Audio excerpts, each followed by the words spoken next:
Madden World, what it be like? It's your boy Foe. Xbox 720 is the gamer tag on the PS4, and yo, this is that double, triple Madden OGs, and we are back dropping that quality content to help you get your Madden game better. So let's go. And I know I said last video that may be very well the last time I said it. Well, we got one more video. I'm off for the next 2 days. Hopefully, I can tie down all these gaps with my computer, bro. Try to get all my software back. It's just been a mess, man. Trying to update that bitch took a whole day. Trying to get some software for my music shit. That was another thing. Like, it's just a lot of stuff, bro. It's too much. I hadn't had enough to get my editing right. I have recorded gameplays though, which is dope, and I'm hoping to be able to edit some of that stuff soon as I can get my software back, man. But anyway, what I left y'all the last time in the last video, we were talking about the intro to Bunch TE. Now we went over curl flat corner, and I was showing you that we were just getting some action like way down the left side of the field or the right side of the field if you flip this. Well, we were throwing this on everything, every coverage in the game. We were able to get a player open, even max coverage to one side. So we thought that was dope. You probably would have to go with some type of man zone combo to really shut it down. Then we showed you TE corner and how this was my favorite bench play in the game.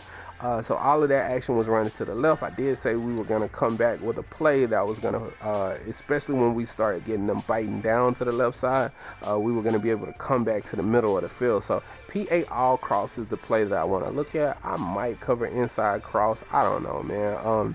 If you understand what I'm going to show you in PA all cross, it should be no real reason for me to explain inside cross. I don't know. Y'all comment, let me know what you think. I don't know that I need to go over every play in this formation either, simply because I got two ideas about that, and I like to apply this to most of the things that I know.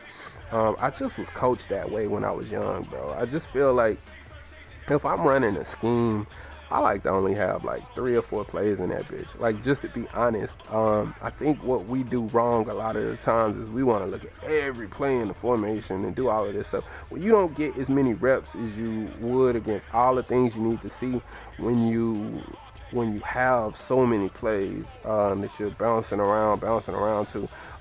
When you have a mastery of like 3 to 4 plays, bro, a lot of the times you're gonna be a lot more efficient than the guy that runs everything all the time, simply because you've had way more reps and you have way more confidence in what it is you're running. So I really would like to keep Bunch TE. Like, if you run it, I would keep it to curl flat corner, tight TE corner, PA all cross, maybe the inside cross, maybe the X spot. You could run the draw play is good out of here. You can run the screen as well, but we know how those run. Those are basic like run plays. But the passing plays, I leave it to like 4 plays, bro. Like, for real, about 4 is all you need. 4 to 5. I mean, you don't have to have a ton, bro. Anyway, the way that I like to set this play up is, and we can just run it stock. Honestly, it's effective. But the way that I like to run, especially if they're not sending pressure, I would actually, and I think you, even if they are sending pressure, you at least want to set up like this, right? You at least want to set up like that, just by default. But then I also like to send this guy out on the wheel. And you don't have to always send him out on the wheel, but it is crucial that you send him out on the wheel on cover 2, especially if they're playing like stock cover 2s. I'll show you why here in a sec. But this is cover 4 that we're looking at, and we want to look at Brian all the way to the left. So as you see right here, he's not going as deep as what we think he is. So that's the thing. Like, when we look at the play art at the play call screen or wherever, it looks like he's just gonna run into the deep blues, but he doesn't. He runs underneath the deep blues, and we can throw the pass. Now, also, if we look at Whedon right here, Whedon's actually gonna be on a nice. Oh yeah, my bad. Let me go ahead and set that up again. I didn't even set the play up. Alright, so Whedon's gonna be, as we set the play up again, first variation. Whedon's gonna actually get open as well, and that's great. Now, the next thing we want to look at is Ladarius Green. Now, what I have found is these 3 players are generally open in almost every zone. that I run, like for real, that you see and you face. And I've been running this formation recently a lot because I like it a lot. So it's dope. So let's go ahead and move to a cover three. And y'all know how I feel about this cover three. I think this is one of the better cover threes in the game because it has 3 hook zones over the middle. Just stock. It's really easy to set up. So anyway, we want to look at Bryant again. And you're going to notice that Bryant's still going to get open, bro. It's not going to be any different. We also want to go ahead and let's set up the cover three again. And I'm just showing you that if we set this up, now let's look at Whedon again. Same exact thing. It's not going to be any different, bro. You're going to be able to throw this. We can do that again. Show you that it's consistent. It wasn't like a fluke or anything like that. Still gonna be able to throw it. And what we like about this is this shit is so hard to bait.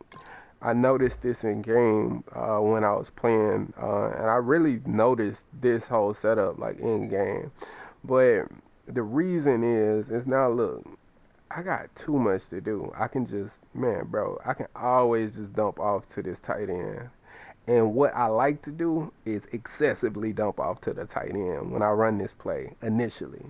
I think that's what you should do to create a bait situation where you're baiting the defense. You know what I mean? Like, have them try to like drop back in the coverage and all of that, and you just like pepper their ass with just the tight end over and over again. But what you'll notice is cover 4, cover 3, and cover 2, I can throw both of these routes, and they are in 2 completely separate places on the field. A user can't get over to where I'm throwing this ball from Whedon all the way to where I'm throwing this ball to Bryant. It's just not gonna work, bro. If you read all your shit right, you know what I mean? So that's just to be 100 about it.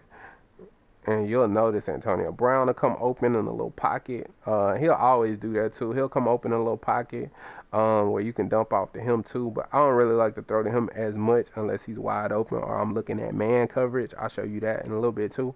But over and over again, bro, you just gonna have these options. And then once you start mixing in like PE corner where they are looking for this more so.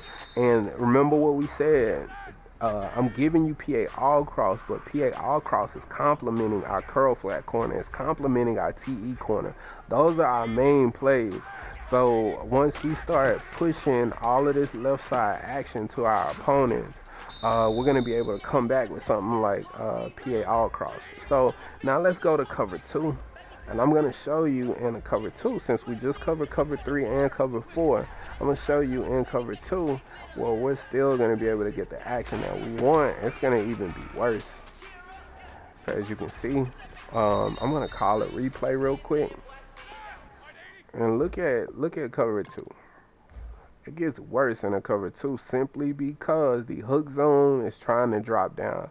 Now what makes that bad is, first of all, that makes the hook zone useless because the hook zone is not really going to play the tight end, to be honest. He's only going to go so far with him.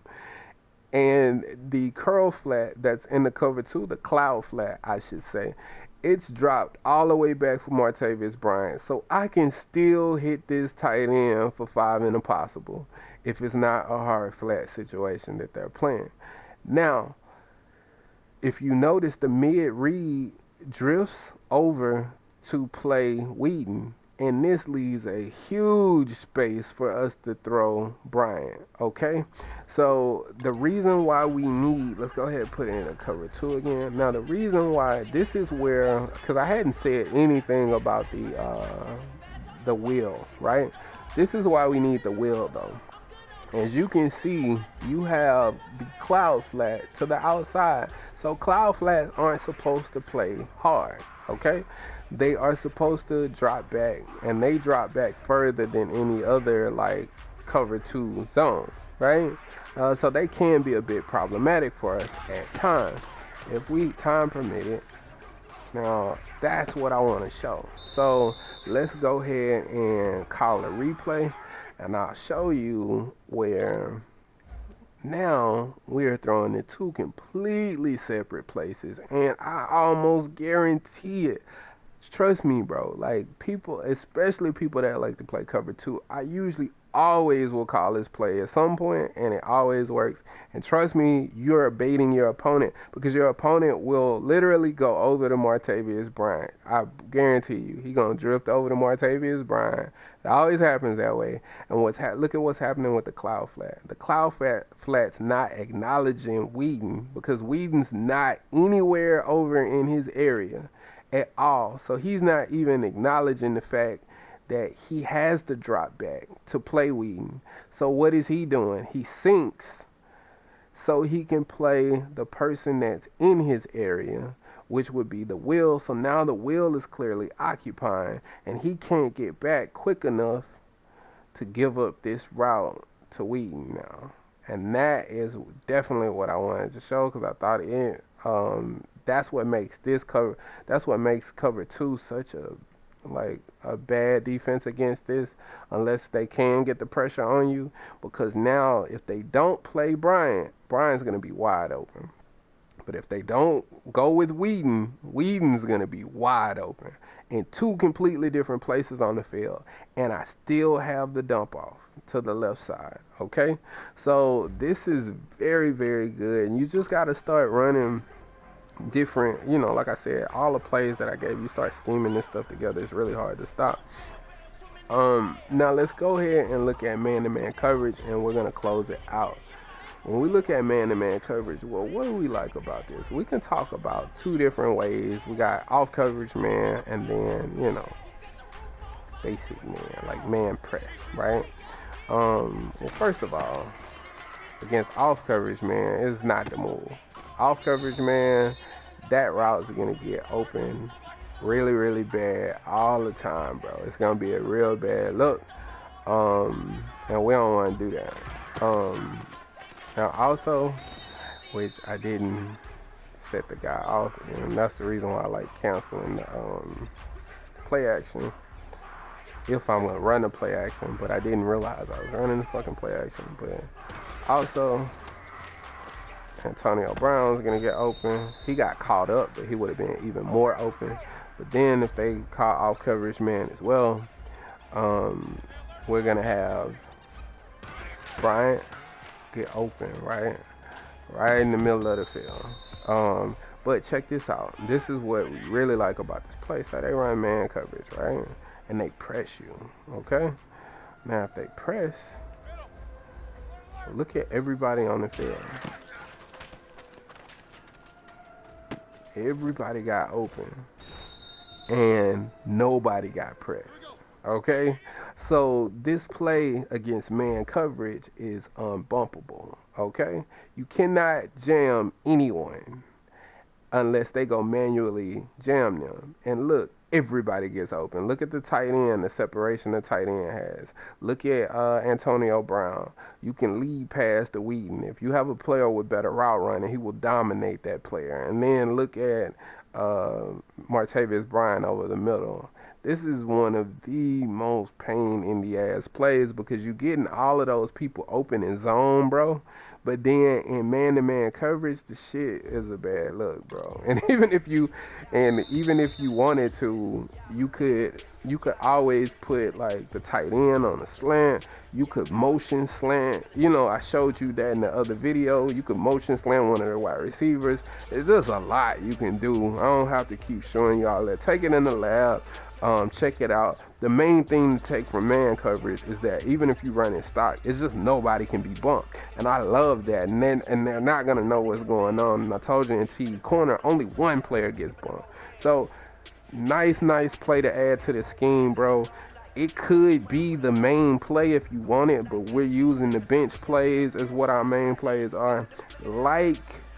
Comment as always if you feel like I left something out on the field, or if you have any questions for me at all. If you're new to the channel, then sub to your boy, man. Y'all already know what it is. Respect the OGs. Peace.